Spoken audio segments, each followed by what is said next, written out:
sawijine ana ing papan pagelaran kene. Ya wis pirang-pirang sasi, pirang-pirang windu anggonku nyanding Dewi Songgolangit ora bakal bisa keturutan. Nanging sawijining wong kang tak tresnani Dewi Songgolangit,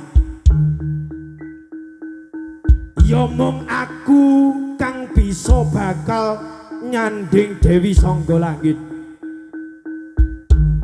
Ora sudi yen Warok Suranata bakal ngalang-alangi aku anggonku nyanding Dewi Songgolangit sang tak tresnani. Pancen nyata Dewi Songgolangit ayu, Dewi Songgolangit pancen sing tak tresnani ana ing padepokan kene. Suramenggala, sajak ngayawara kaya bocah gendeng. Suranata apa walesanmu eneng kene? Wis ora bisa meneh, kowe durung mampu ngalahke Suramenggala. Kanyata arep piye? Padha sektine, padha gurune, ming beda padepokan. Aku saka Gunung Gedhe, kowe saka Gunung Cilik. Nanging ngene, yen to diterus-terusake kanyata tekan puputing jaman, mesti ora ana kang asor. Ora ana kang aksor bener. Sasemita saka Sang Bathara wis ngarani Dewi Songgolangit becik ora sah direbutake, nanging ulungna marang aku. Ora iso Suranata. Sing tak ndelake aku ora bakal kagol karo pikiranmu ana ing padepokan kono. Apa ora eling? Gunung Cilik bakal boyong Dewi Songgolangit sing tak tresnani Suranata. Apa ora eling duk rikala palaganing watu tirang? Dlondong warokmu cilik-cilik kunting-kunting sasat ketrak angin wae kabur. Ngono arep mungsuh saka dlondonge Gunung Gedhe kang gagah-gagah. Becik wurungna yen isih iso tak emutake. Suramenggala ora bakal murungake kang dadi kegayuhanku. Ananging siji sawijining tak takoni ya mung Dewi Songgolangit.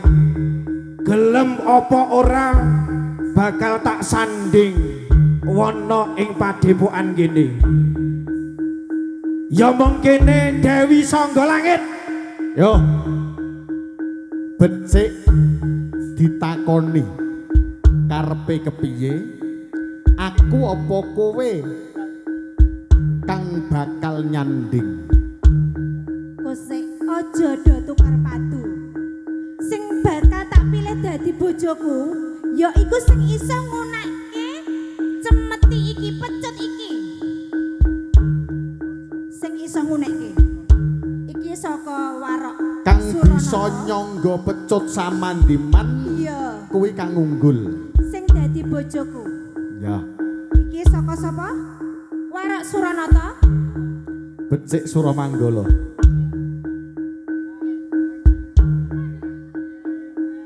Suramenggala ora bakal sing anggone crimpet-crimpeti Suranata. Ayo para gage. Dewi Songgolangit pancen nyata ayune. Gunung Gedhe sing dadi seksi. Yo. Senajan cemeti kaya ngene awakmu ora bisa, tetep Dewi Songgolangit bakal tak sanding ana ing kene.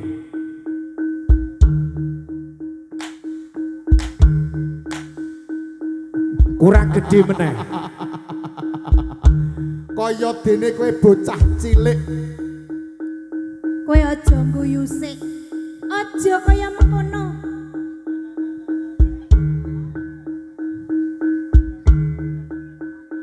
Suranata. Kowe arep nyoba sing iki? Yo. Kaya ngopo? Aku pengen ngerti kadidaya. Dolanane bocah cilik kaya ngopo mung ditatar kaya ngono. Nggoh ning nggonmu nglakoni.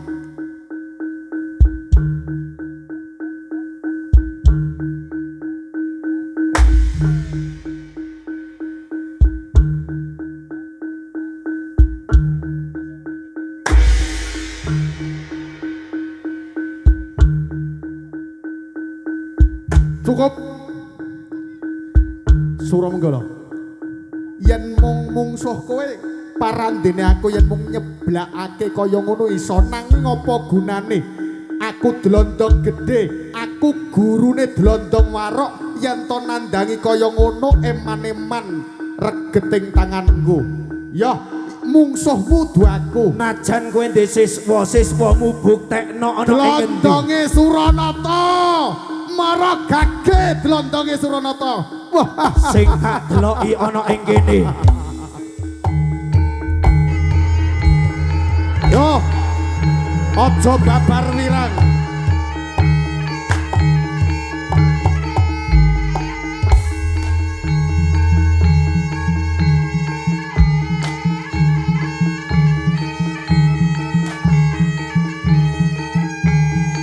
Dlondonge Suranata Maragage, aja nganti kalah eman tanganku.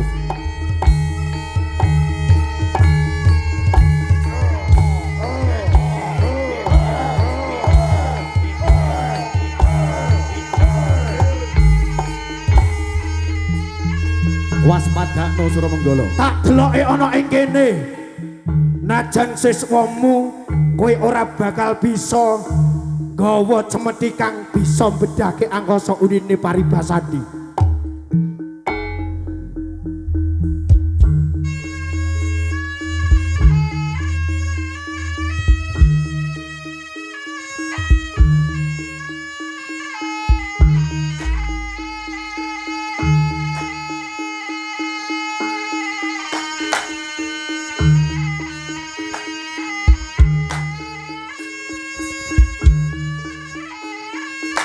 Cukup.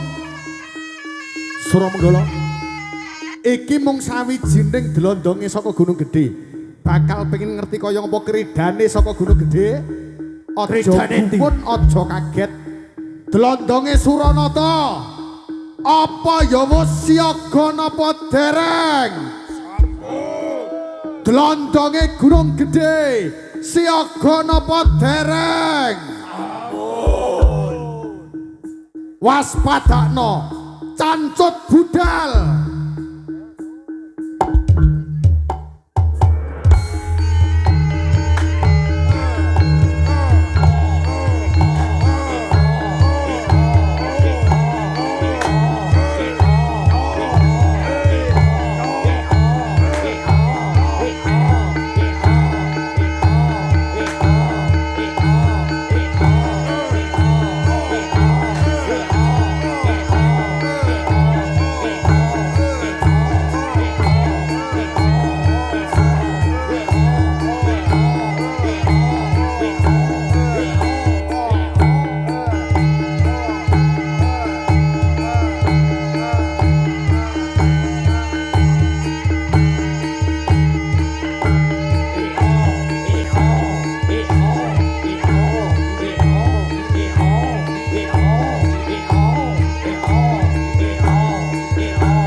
Suramenggala, Suranata, waspadakno sawangen to.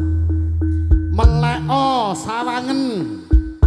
Kanyata saka Gunung Gedhe luwih gagah-gagah tinimbang gunung cilik kunting-kunting. sing nyata cilik-cilik nanging akeh anggone tirakate Suranata. Oh, Ora suwe sore kebacut wengi lingsir tinimbangan langsung didadekake anggone gegladen ana ing kene. siaga napa dereng?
sawijine ya mung para siswa-siswaku warok Suramenggala. Tetep wis sanyata Suranata, Cemeti wis menang karo aku. Apa kowe urung lega yen sliraku arep nyanding Dewi Sanggolangit? Durung lega. Bacotake olah kridaning palagan Gunung Gedhe kalawan Gunung Cilik. Bacotake para siaga.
Mundurake gegetke.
hati-hati anggone kegraden ana ing kene.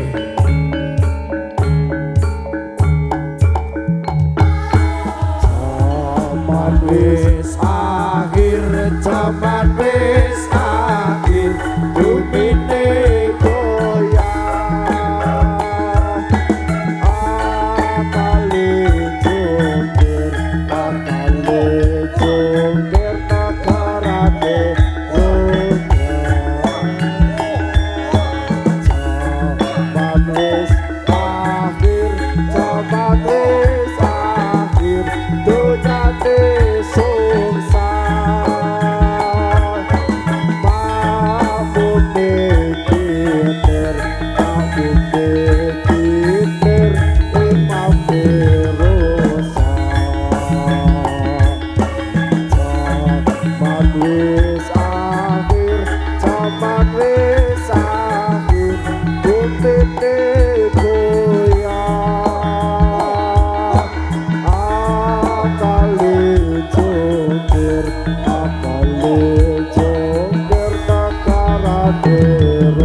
Suramanggala Suranata kanyata padha imbange padha imbange durung percaya yen to Suramanggala dlondonge luwih sekti buktekake kanca-kanca dlondong wis siaga napa dereng sampun dlondongane Suramanggala sampun siaga napa dereng sampun yo diaturke bacut kele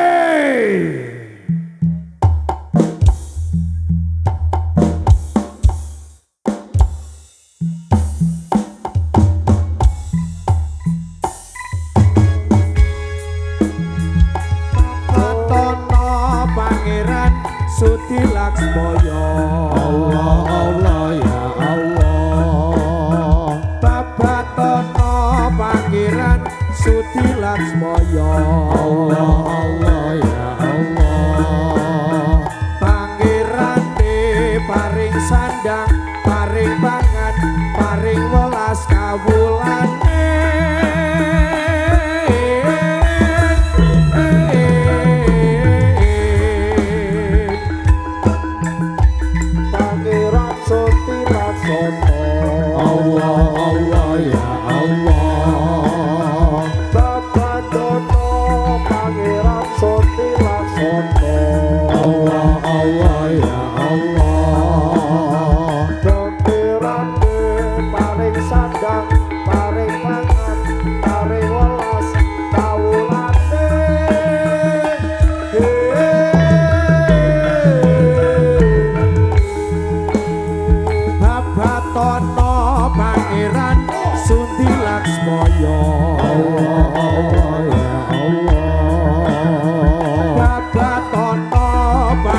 Suramenggala.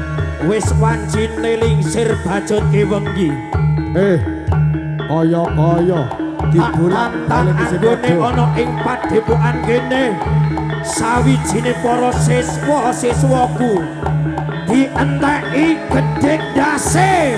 Kaya apa kang dadi unggule gunung cilik bakal tak tandingake unggule gunung gedhe. Glondonge, ayo. Sing gedhe lawan sing gedhe, sing cilik lawan sing cilik. Ayo kita.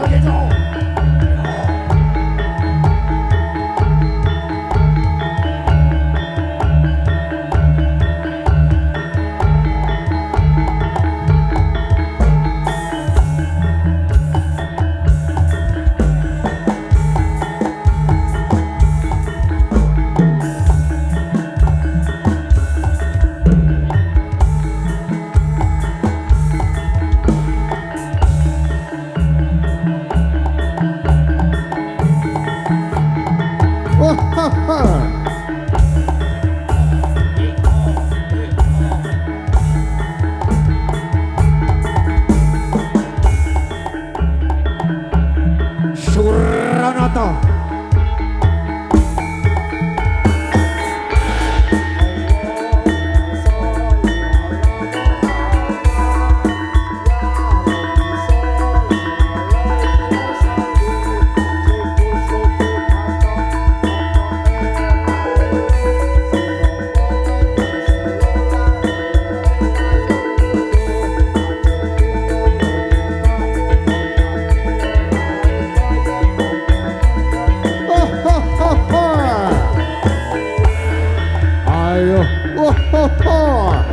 Glondonge aja nganti asor.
Siswa-siswaku aja dibacutke ana ing palagan kene. Suramenggala, Suranata.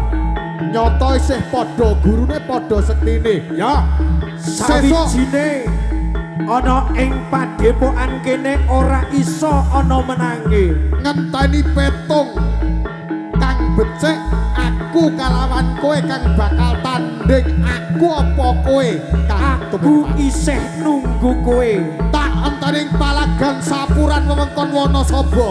Tanggal 12 tak enteni ana ing kono. Tak entekke kowe Suramenggala. Idak dase Suranata. Yo.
monggo dulur sugeng dalu dulur kabeh.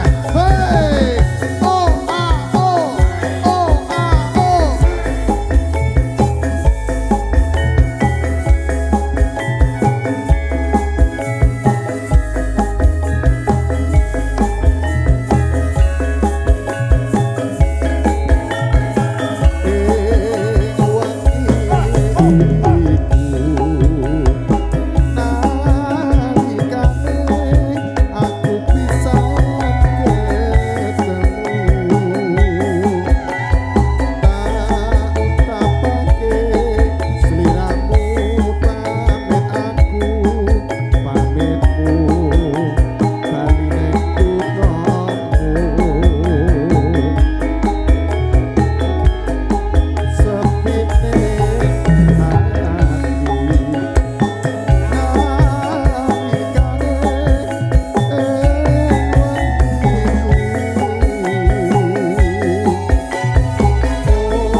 Gus Dur untuk Anda. Agunsa. Iyo.